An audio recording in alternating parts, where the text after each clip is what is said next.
Hi hello నమస్కారం అండి. Welcome back to my channel. ఎలా ఉన్నారు అందరూ? నేనైతే చాలా బాగున్నాను. మీరు కూడా అంతే బాగున్నారని కోరుకుంటున్నాను. సో ఈ వీడియో వచ్చేప్పటికి మీరు ఆల్రెడీ థంబ్నెయిల్ చూసి ఉంటారు. వీరభద్ర సంబరం అన్నమాట. నేను ఆల్రెడీ ఒక వ్లాగ్ కూడా చేశాను. కాకపోతే వ్లాగ్లో ఇంత డీటెయిల్డ్గా ఉండదు. సో అదొక 20 మినిట్స్ అట్లా వ్లాగ్ మాట. అందులో పూజ అంతా కూడా ఇంక్లూడ్ చేయాలి అంటే అది ఏకంగా 1 అవర్ వెళ్ళిపోతుంది వ్లాగ్. సో అందుకని అది ఓన్లీ వ్లాగ్ కింద పెట్టి ఇది అయితే డీటెయిల్గా సంబరం మొత్తం మీకు డీటెయిల్గా పోస్ట్ చేస్తున్నాను. సో లెంతీగా ఉంటుంది, బట్ సంబరం అంతా కూడా ఇందులో ఉంటుంది.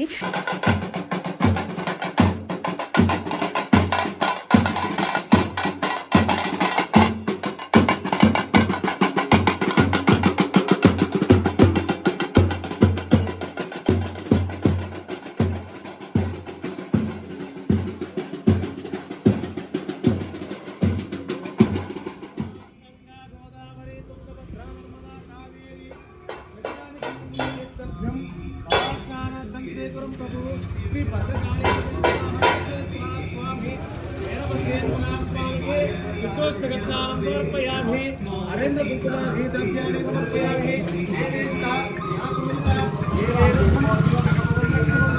मध्यकाले समेत वीरभद्रेश्वर स्वामी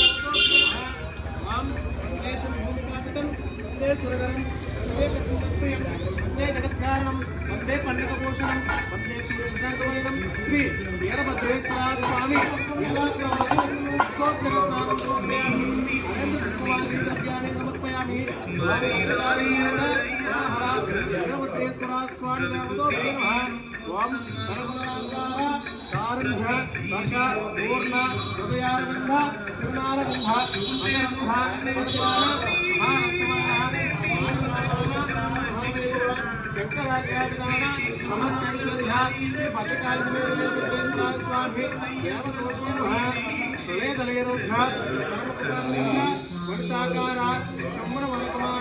श्री कल्याण मातंत्र वीरभद्रेश्वर स्वामी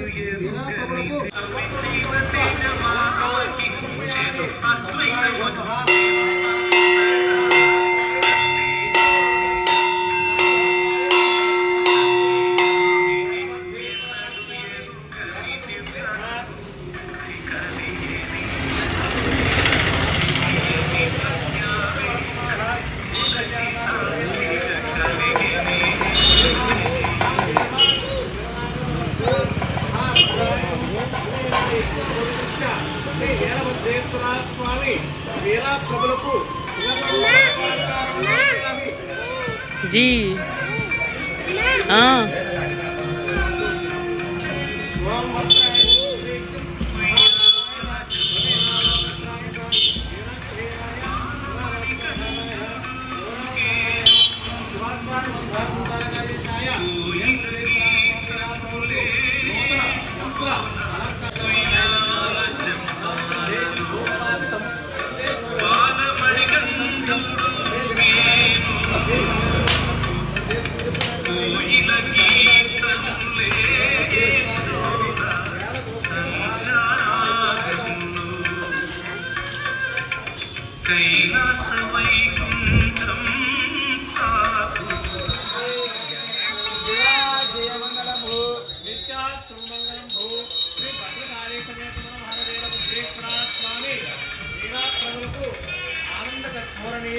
राधनं ज्ञाने पात्रं समप्रयामि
తర్వాత రెస్ట్ తమ్ముడు తర్వాత.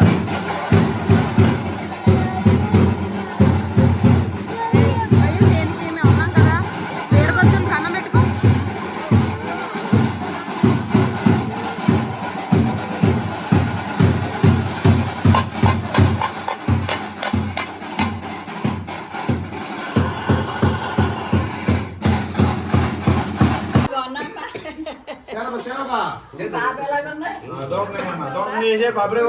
సర్వమంగళే జ్ఞానమృతే వీరభద్రాయ దేవదేవ మహాదేవ జలాగరికమ్మ వీరభద్రా స్వామి.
సో మీరు ఇందాక చూసింది ప్రభల పూజ అండి.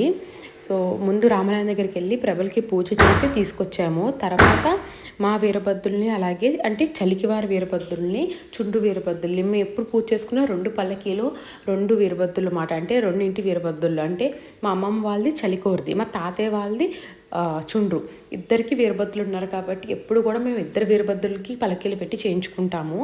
ప్రభల పూజ తర్వాత వీరభద్రులను పల్లకీలో పెట్టి ఊరేగింపుతో భీమేశ్వరం గుడికి తీసుకెళ్ళి అక్కడ గణపతి పూజ, జమ్మి చెట్టు దగ్గర పూజ చేశాక మళ్ళీ అక్కడ శివాలయంలో దేవుడికి దర్శనం చేసుకుని అప్పుడు ఇంటికి ఊరేగింపుతో తీసుకొస్తామండి. ఈ లోపల ఈ ప్రాసెస్ అంతా అయ్యే లోపల ఇంట్లో అయితే తాంబూలానికి అన్ని ప్యాకింగ్ అది చేస్తున్నారు, సదురుతున్నారు.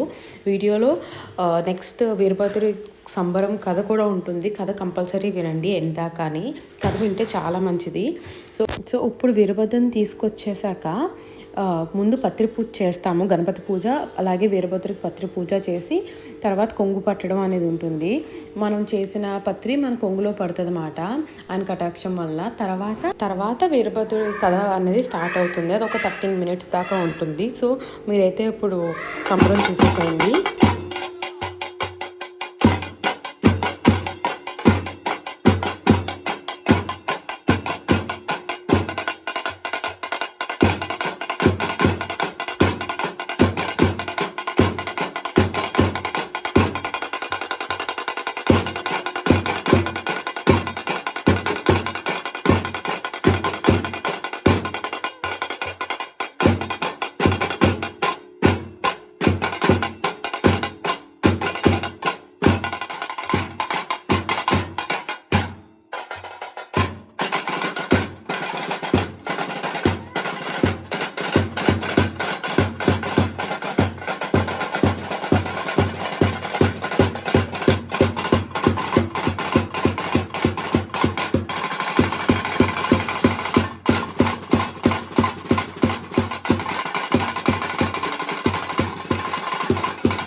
గ్రామ దేవతలు ఉంటారు నాయనా. అమ్మవారు ఏ వస్తారు నాయనా? అమ్మవారు ఎన్ని పోతులు మేకపోతులు దొన్నపోతులు ఇస్తారండి అయినా చెప్పుకో. ఓళ్ళు మేకపోతులు ఎన్ని పోతులు దొల్లపోతులు వస్తారు అమ్మవారికి నాయనా. మన వీరభద్రుడికి అయితే 4 కాలు కాదు నైనా, తెగిలిగా తెగిలి తప్పింది నైనా. అలా కాదు నైనా, నారీకేలి బలం. నారీకేలి బలం అనగా కొబ్బరికాయ నైనా. నైనా మనిషిని పడిగా పెట్టి నైనా అంటిపడి శర్మ కంటే మనిషి శర్మ చాలా పలుస్తుంది నైనా. మనిషి పట్టు మీద ఆ కొబ్బరిగా పెట్టి ఆ వీరభద్ర స్వామిని అమ్మవారైన జలాగరికమని కలుసుకోవాలి. చక్కగా అగ్గిసి వచ్చిపోతే తిరుమల ఎప్పేద్దామని వస్తున్నారు నైనా. బహుమతి మంత్రి కుమారులకి వీర కుమారులకి తగిన బహుమతి ఇస్తారు కాబట్టి నైనా చక్కగా పడుకోలేనా బహుమతి అంటారు. ఆ బహుమతి మనం ఎంత చెప్తే పట్టుకుని ఉంటారు అడిగాడు నైనా.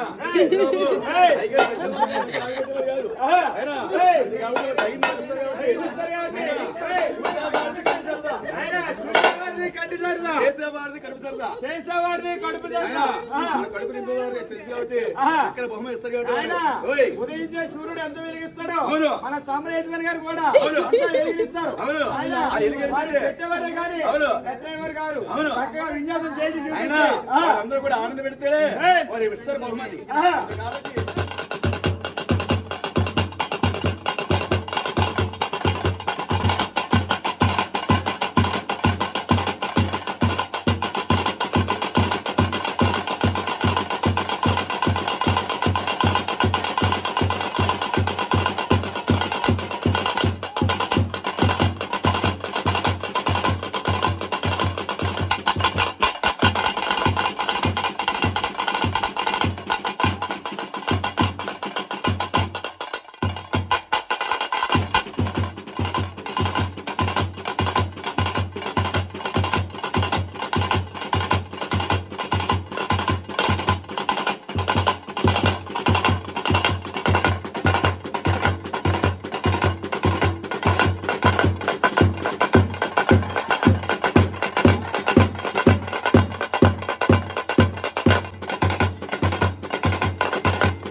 నారీకేల నైవేద్యం సమర్పయామి. స్వామి దేవతోప్యాయ నమః. మహాగణాధిపతయే నమః. గణామృతం యా గణపతి కుంభవా శ్రీ విఘ్నేశ్వర స్వామి దేవతోప్యాయ నమః. ఓం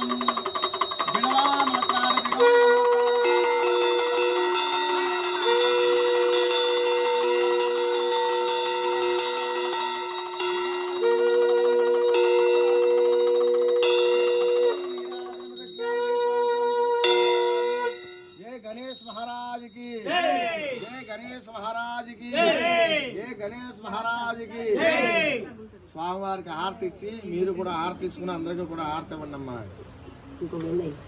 శ్రీ విఘ్నేశ్వర స్వామి దేవతోభ్యాయ నమ. మహాగణాధిపతే నమ. నిరంతా పుష్యములతో కన్యా గబ్గేరి గంధం దది ఫలపుష్పం పావన యజ్ఞోపవితస్య శ్యామలాంగ మాలామృతంగం శ్రీ విఘ్నేశ్వర స్వామి దేవతోభ్యాయ నమ. అంతేకాకుండా పసుపు అనగానే శుభానికి సంకేతం. అటువంటి పసుపుతోనే వినాయకుడిని తయారు చేసి పూజిస్తే మనం ప్రారంభించిన ఎటువంటి కార్యక్రమం అయినా సరే శుభమయం అవుతుంది. అందుకే పసుపుతో వినాయకుడిని తయారు చేస్తారు. విఘ్నేశ్వరుడు అంటే విఘ్నాలకు అధిపతి. విఘ్నేశ్వరుడు పూజ చేయడం వల్ల సర్వ విఘ్నాలు కూడా తొలగి శుభాలు కల్పించే గొప్ప మహానుభావుడు అని విఘ్నేశ్వరుడు లంబోదరుడు. నమస్కారం. శ్రీ మహాగణాధిపతి నమః. ఓం దివ్యాయ నమః. ఓం దివ్యలింగాయ నమః. అమ్మగారు ఒక్కొక్క దారం తీసి స్వామివారి మీద పెట్టండి అమ్మ. అలాగే పరుపు. ఓం మహాదేవాయ నమః. ఆరు కూడా పట్టుకుంటారంట లేదా? ఓం రుద్రరూపాయ నమః.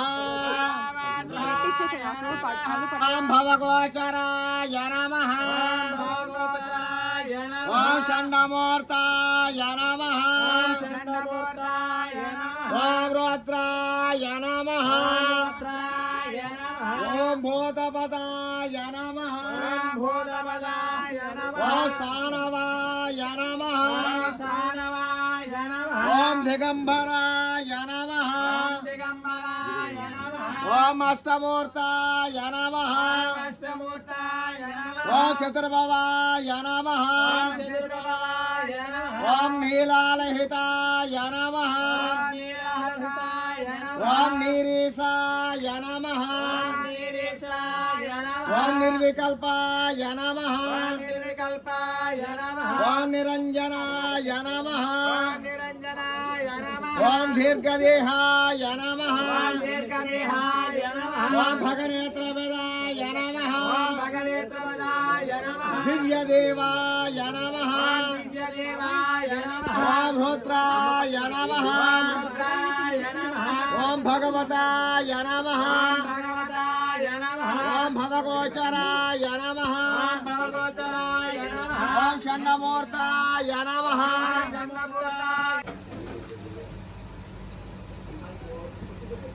ముందు అలా పెట్టండి, అలా పెట్టి పత్రి చేసుకోండి.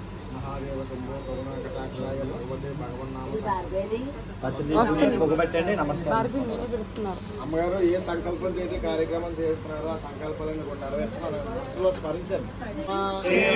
ధైర్య విజయ అభయ ధైర్య ఆయువు ఆరోగ్య ఐశ్వర్యాభివృద్ధ్యర్థం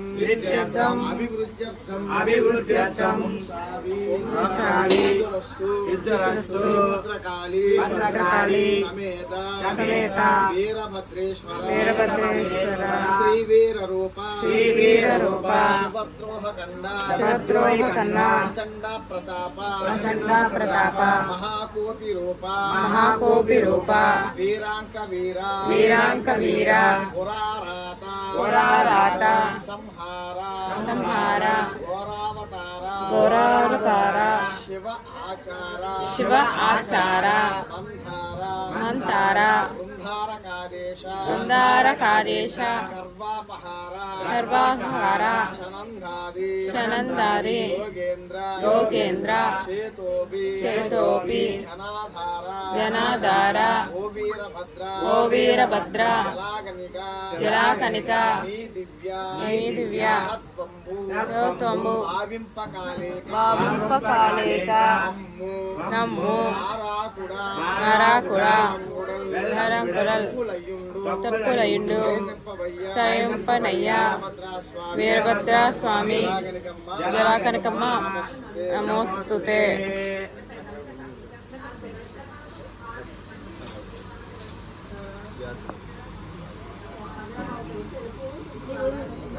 మీరు పెట్టండి.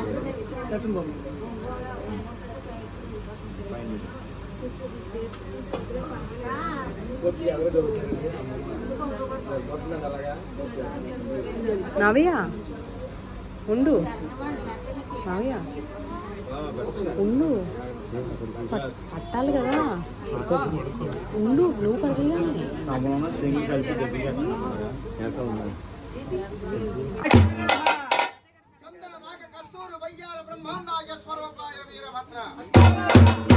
మకాంతకాయ మహాతేజస్యాయ మహాభయ నివారకాయ మకాంతకాయ మహాతేజస్యాయ మహాభయ నివారకాయ ఈశాపుత్ర అరివీర బ్రహ్మాండాయ నాయక స్వరూపాయ శివ జటాజూట కుమార దక్ష యజ్ఞ సంహార భక్తుల పాటి విభూతి సన్నద నాగాభరణ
అంటే మునిమనం మునిమనం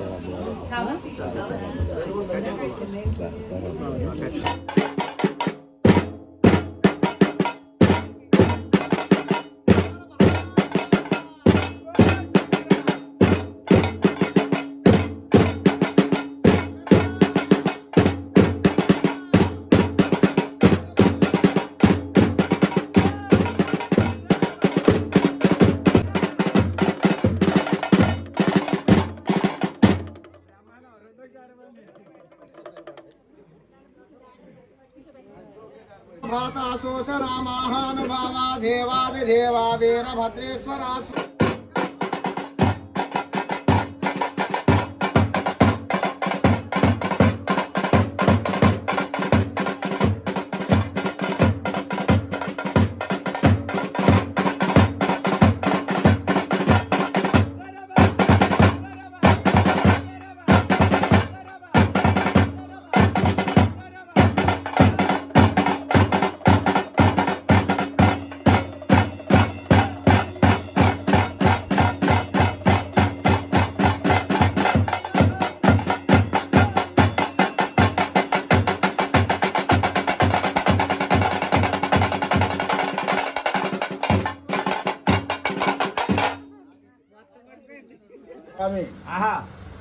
జగత్ సృష్టికి కూడా మూల కారణం అమ్మవారండి. అందుకే అమ్మనది మొదటి స్థానం. మాతృదేవో భవ, మాతృవో దేవ. అటువంటి అమ్మ పులుగురు ప్రతి జీవికి కూడా ఎలా నడాలి ఇలా నడగాలని నేర్చుకొని నేర్పేది అమ్మగా. అవును. అటువంటి అమ్మలనే గన్న మాయమ్మ ముగ్గురమ్మల మూలపటమ్మ అయినట్టు శ్రీ అమ్మవారు దక్ష ప్రజాపతి మహారాజుకి సతీదేవిగా కూతురిగా వెళ్ళింది. కూతురిగా వెళ్ళిన అమ్మవారు తండ్రి అయిన దక్ష ప్రజాపతి ఇష్టానికి విరోధముగా ఒక స్వయంవరం సభయందు శివుణ్ణి వివాహమాడింది. ఆ వివాహమాడేసరికి పరమేశ్వరుడిపై కోపద్వేషాన్ని పెంచుకున్న దక్ష ప్రజాపతి దాక్షారామమున మహాయజ్ఞయాగాలు ప్రారంభించి ఆ యజ్ఞయాగాలకు అందరినీ కూడా ఆహ్వానించాడు గాని అల్లుడైన పరమేశ్వరుని కూతురైన సతీదేవిని పిలవలేదు. సమస్త దేవతలు ఎందరైతే ఉన్నారో అందరూ కూడా ఉన్నారు. ఆ యొక్క సమక్షములో నారదమునేంద్రుడు పైకి లేచి దక్ష ప్రజాపతి కనుల వైభవంగా యజ్ఞయాగాలు జరిపిస్తున్నావు. ఈ ద్రాక్షారామమున అందరూ వచ్చారు. బ్రహ్మదేవుడు, మహావిష్ణువు, వైశంపాయనుడు, జన్మేజయుడు, లక్ష్మీదేవి, సరస్వతీదేవి అందరైతే ఉన్నారు. అందరూ కూడా వచ్చారు. కానీ సృష్టి లయకారకుడైన పరమేశ్వరుడు ఎక్కడా కనిపించట్లేదు. పరమేశ్వరుడు లేని పూజకు ఫలితం ఉండదు. పరమేశ్వరుడు లేని వ్రతము కానరాదు. పరమేశ్వరుడు లేకుండా ఏ వ్రతము చేసినా ఫలించదయ్యా. పరమేశ్వరుడు అంటే ఎవరనుకున్నావు? శుభమంగళాకారుడు. సర్వం శివమయం. సర్వం శివమయం అంటే సర్వం శుభమయం అని అర్థము. అటువంటి పరమేశ్వరుడు లేకుండా యజ్ఞ యాగాలు జరిపిస్తావా అని చెప్పి అడిగేటప్పటికల్లా దక్ష ప్రజాపతి అంటున్నాడు, చాలునయ్యా కలహభూత, కలహము లేనిదేని కడుపు నిండదు. పరమేశ్వరుడు నన్ను అడగకుండా నా కుమార్తెని వివాహం చేసుకున్నాడు. నన్ను ఒక యజ్ఞమందు అవమానించాడు, కేవలం పరమేశ్వరుని నిందించడానికి ఆయన పిలవలేదని గర్వముతో అన్నాడండి. అవును. ఎంత గర్వంతో ఉన్నావా దక్ష ప్రజాపతి? ఆహా. జగ సృష్టికి లయకారకుడైన ముక్కంటి దైవము ఈశ్వరుని నలుడిగా పొందావు. అవును.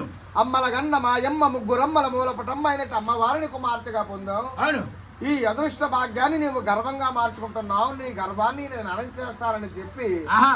ఆ లోకమాత సతీదేవి దగ్గరికి వచ్చాడు నారదమునేంద్రుడు. ఆహా. వచ్చే దగ్గరికి వెళ్ళా ఆ తల్లి లోకమాత కైలాసమున పరమేశ్వరుని పాద పూజకు పువ్వులు పూసుకుంటుంది. ఆహా.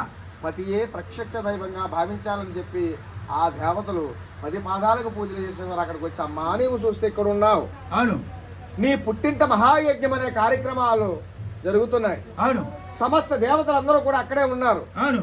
నీవు కూడా ఇంటి బిడ్డవే కదా, నీవు వెళ్ళలేదే అమ్మా అని అడిగారండి. ఆహా.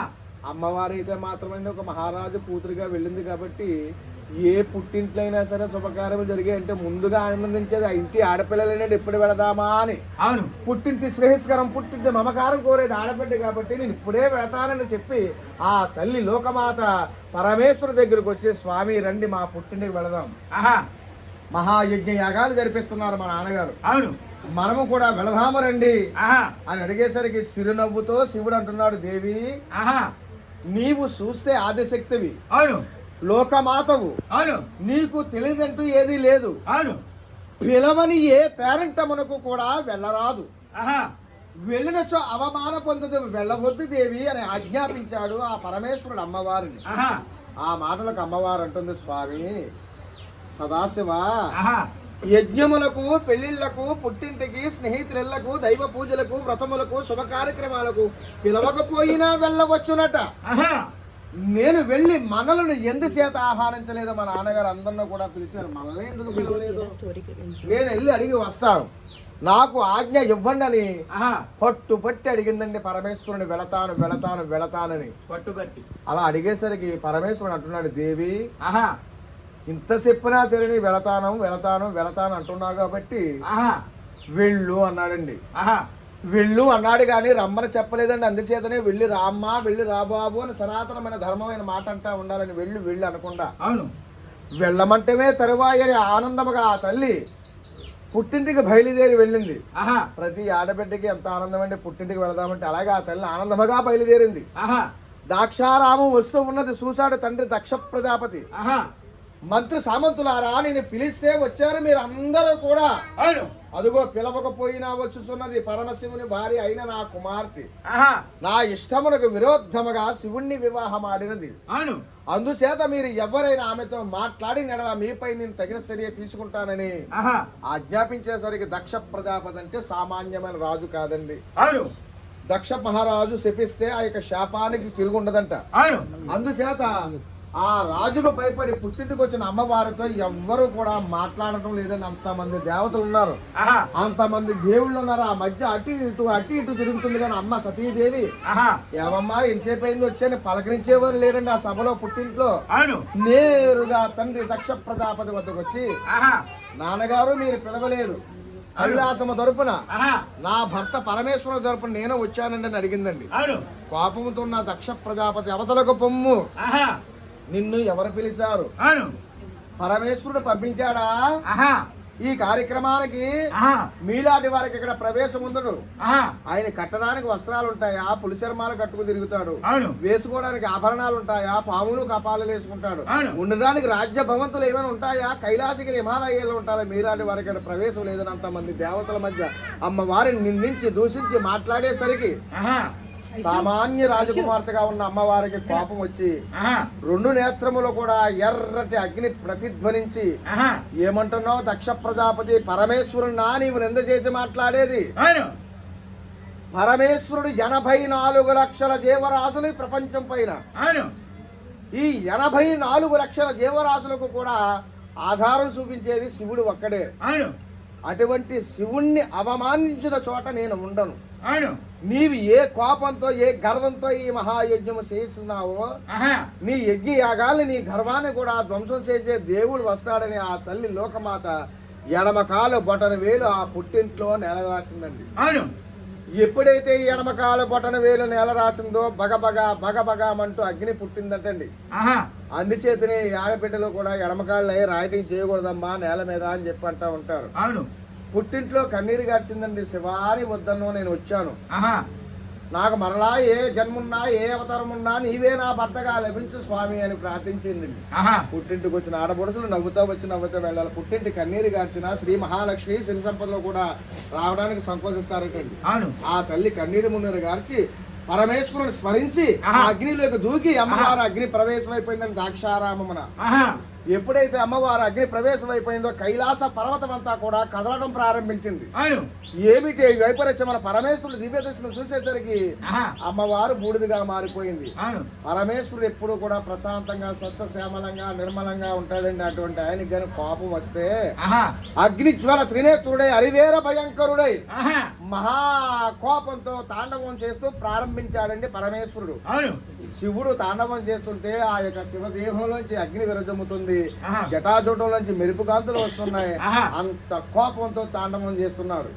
శివుని కుమారులు ఉంటారు, నందేశ్వరుడు, షండేశ్వరుడు, భృంగేశ్వరుడు, గణాదులు అందరూ కూడా వచ్చి పరమశివుణ్ణి మహానుభావుని ఎప్పుడు కూడా ఇంత కోపంలో చూడలేదు. ఏం జరిగింది ఉంటదబ్బా అని చెప్పి, శివా ఏమిటి మీ కోపానికి కారణం, ఏం జరిగింది స్వామి అని చెప్పేటప్పటికల్లా, కుమారులారా అమ్మవారు సతీదేవి దాక్షారామమున భస్మమయ్యింది. మీరు వెంటనే వెళ్ళి దక్ష ప్రజాపతి గర్భం అనంచరని ఆజ్ఞాపిస్తే, దక్ష ప్రజాపతి అనగానే శివుని కుమారులు కూడా భయం వేసిందండి. దక్ష ప్రజాపతి అంటే సామాన్యమైన రాజు కాదు. ఆ దక్ష ప్రజాపతిని ఎదిరించి యుద్ధం చెయ్యాలంటే మా ఎవరి తరము కాదు. దానికి అఖండ తేజోమయుడు గణగుణ శేఖరు రుద్రుడు అరివేర భయంకరుడు ఈ వీరభద్ర స్వామి. ఆ వీరభద్ర స్వామికి జన్మ కారణం ఇవ్వండి స్వామి అని వేడుకుంటే, కోపముతో తాండవం చేస్తూ కుడి భాగం జటాజుటం ద్రప్పి వేసి కైలాస పర్వతం కొడితే, ఆ శివ జటాజుటం కైలాస పర్వతం పై అంత పెద్ద పర్వతం అంతా కూడా ముక్కలైపోయిందటండి. ముక్కలైపోయేసరికి రజ్జద్వాల మృదంగ బ్రహ్మాండాయ స్వరూపాయ వీరభద్ర ప్రళయ కాళ భీకరాపట భీకర శృతి పరగణ వీరశరభ శరలత వేదండ శర్మమురుమక భుజికేంద్రస్వర్యం బలియవాడంటూ 1,100 చేతులు అతి వీర భయంకరమైన రూపము, పెద్ద పెద్ద నేత్రముల చూడటానికి పెద్దటి ఆకారముతో భద్రుడై అరవీర భద్రుడై ఆ వీరభద్ర స్వామి జన్మించారటండి. జై వీరభద్ర, జై వీరభద్ర స్వామి, జై వీరభద్ర స్వామి. ఆజ్ఞనైన పాటిస్తానని వీరభద్ర స్వామి యుద్ధానికి బయలుదేరి వెళ్ళడానికి 1000 సింహాలు కలిసి ఒక రథాన్ని తీసుకొస్తే, ఆ రథం మీద కూర్చుని వీరభద్ర స్వామి యుద్ధానికి బయలుదేరి వెళ్ళాడండి. వీరభద్ర స్వామి వారి చెమట బిందువు నుంచి 33 కోట్ల మా వీరసేవకులు ఎత్తే వీరంగాలతో ఆ రథం వెళుతుందంటండి. ఆ రథ కదలిక దాక్షారామం వినిపిస్తే అది గ్రహించిన దక్ష ప్రజాపతి, మంత్రి సామంతులారా ఆ వచ్చేది ఎవరని అడిగేసరికి మహామంత్రి పైకి లేచి, వస్తున్నది సామాన్యమైన దేవుడు కాదు, శివ జటాజుట కుమారుడు వీరభద్ర స్వామి వస్తున్నారు చెప్పారండి. వీరభద్రుడు అనగానే అప్పుడు దక్ష ప్రజాపతికి భయేసినాడు. ప్రతి రాజ్యానికి కూడా ఒక మహామంత్రి ఉంటాడు కాపలాదారుడుగా. అటువంటి కాపలాదారుడే శరభుడని మహామంత్రి ఉన్నాడండి. అతనికి 2 రెక్కలు.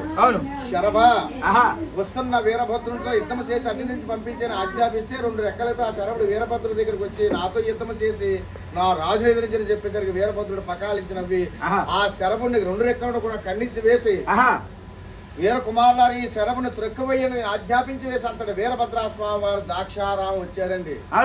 స్వామి తెలియక వచ్చిన ఈ యజ్ఞానికి మా తప్పును మన్నించండి అని చెప్పి అనేవారిని రక్షిస్తున్నాడు. ఎదిరించే వారిని శివుడు లేకుండా యజ్ఞ యాగాలు జరిపిస్తారా అని శిక్షిస్తున్నాడు. దక్ష యజ్ఞం అంతా కూడా ధ్వంసం చేశారు. దక్ష ప్రజాపతిని పట్టుకున్నారు. దక్ష ప్రజాపతి పుట్టింటికి వచ్చిన అమ్మవారిని నిందిస్తావా, అంతేకాకుండా పరమేశ్వరుని నింద చేసి మాట్లాడతావా అని మహాకోపంతో ఉన్న వీరభద్రస్వామి దక్షుడి శిరస్సు ఖండించి వేసి అక్కడ అగ్నిగుండంలో పారవేశాడండి. దక్ష ప్రజాపతి భార్య పశువుని పరుగును వచ్చి, వీరభద్ర స్వామి మాకు ప్రతిభిక్ష పెట్టి స్వామి అని వేడుకొనగా, అమ్మా శివదోషణ చేసే వారిని, శివుని నిందించి మాట్లాడే వారిని ఇలా వీరభద్ర అవతారంగా వచ్చి శిక్ష చెప్తారమ్మా. పరమేశ్వరుడు కోపం రప్పించాడు కాబట్టి శివుణ్ణి వేడుకోమ్మా అని చెప్పి ఆజ్ఞాపిస్తే అప్పుడు ఆ తల్లి కైలాసం వెళ్ళి శివుని ప్రార్థించింది. కైలాసవాస గంగాధర అర్ధనారీశ్వర పరమేశ్వర సరేవా నాకు ప్రతిభిక్ష పెట్టి స్వామిని వేడుకుంటే అంత కోపంలో ఉన్నాడండి పరమేశ్వరుడికి. కానీ ఆయనకి అన్యాయం జరిగింది, కోపం రప్పించారు. అయినా సరే మంచి మనసుతో పువ్వులు దీపారాధనల కల్లా మంచి మనసు సంకల్పంతో హరహర మహాదేవ నేను ఉన్నానంటాడు భోళాశంకరుడు శాంతించి ఆ శిరసు లేని దక్ష ప్రజాపతికి ఒక గురశిరస్సు అధిగించి వేసి ఆయి ప్రమాణ పూజ యజ్ఞం పూర్తి గావించి దక్ష ప్రజాపతి ఇక్కడనే మంచిగా ఉండమని ఆజ్ఞాపించాడు. అంతటి కుమారుని వీరభద్రుని కుమార వీరభద్ర కలియుగ మందు నిన్ను కొలిసిన వారి ఇంట ప్రతి వారి ఇంట కూడా ముందు మానవుడిగా జన్మించిన తర్వాత వారి ఇంటి పేరున వీరభద్రునిగా అవతరించి. నాది లింగాకార రూపము, నీది విభూతి ఆకారము. మానవులకు వెలుతురుతో ఒక పెళ్లి కానీ గృహప్రవేశం కానీ శుభ సమయాలు మీకు వీరభద్రుని సమర్పణ చేయిస్తారని ఆజ్ఞాపించారు. ఏ అగ్నికైతే అమ్మవారి భస్మం అయిందో అంతటా 2 రెక్కలు లేని శరభ దొరుకుంటూ వచ్చి స్వామి నాకు మోక్షాన్ని ప్రసాదించాడంటే శరభాని యొక్క పేరు నా కుమారుడు వీరభద్రుని సమర్పణ చేయించి వారు చేసేవారు అందరూ కూడా కలిసి శరభ అంటారు. నీ 2 రెక్కలు కుమారుని వీరన్న సంబరానికి 2 ప్రభలుగా ఆజ్ఞాపించారు. అంతటా శివుని యాజ్ఞ ప్రకారమే వీరభద్ర స్వామి ద్రాక్షారామమునంతరార్థమాయి కలియుగమందున ఈ సుండ్రువారింట వీరభద్రుడిగా గన్నమ్మగా వెలసి ఎన్నో సంబరాలు చేయించుకున్న ఇంకా ఎన్నో సంబరాలు చేయించుకునే శక్తిని ఆరోగ్యాన్ని వారందరికీ కూడా ప్రసాదించి వారు పూర్ణ కోరికలు నెరవేరుతూ సర్వదా కాపాడుతుంది. జై వీరభద్ర స్వామికి, జై వీరభద్ర స్వామికి, జై వీరభద్ర స్వామికి. శ్రీ విరాట పోదులూరు వీరబ్రహ్మేంద్ర స్వామి వారు కూడా కాలజ్ఞానం రాసే ముందు వీరభద్ర స్వామి విగ్రహం ప్రతిష్ఠించి ఆయన పూజించి కాలజ్ఞానం రాశారండి. విజయాలు చేకూర్చేవాడు కాబట్టి వీరభద్ర స్వామి, భయాలు పోగొట్టేవాడు కాబట్టి భద్రుడు, విజయాంకత సుప్రభాత సోతుడు వీరభద్ర స్వామి వారు కోరు సర్వేదనో పాపగా తీసుకున్నాం. మీరు కూడా పాపగా తీసుకుని పాపగా కొట్టనమ్మా.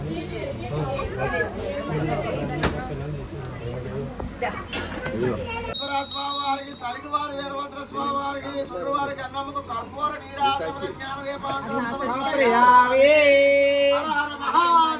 శంభో శంకర శంభో శంకర శంభో శంకర భవానీ మాతాకు జై భవానీ మాతాకు జై దుర్గా భవానీ మాతాకు జై ఏడుకొండవాడ వెంకటరమణ గోవింద గోవింద వెంకటరమణ గోవింద గోవింద గోవింద గోవింద. జై వీరభద్ర స్వామికి జై వీరభద్ర స్వామికి జై వీరభద్ర స్వామికి జై వీర గన్నమ్మకు గన్నమ్మకు గన్నమ్మకు సకల దేవతలకు సకల దేవతలకు సకల దేవతలకు సర్వేదనో సుఖనో భవంతు. వీరస్తో శుభమస్తు అవిఘ్నమస్తు. సో సంబరం తర్వాత భోజనాలు. సో మా ఇంట్లో సంబరం అంటే ఒక పెళ్ళిలాగే మాకు అంత హ్యాపీగా చేసుకుంటాము, అంత పండగలాగా సంబరం చేయించుకోవడము జరగడం కూడా దేవుడి కటాక్షమే. సో మొత్తానికి సంబరం అయ్యాక భోజనాలు.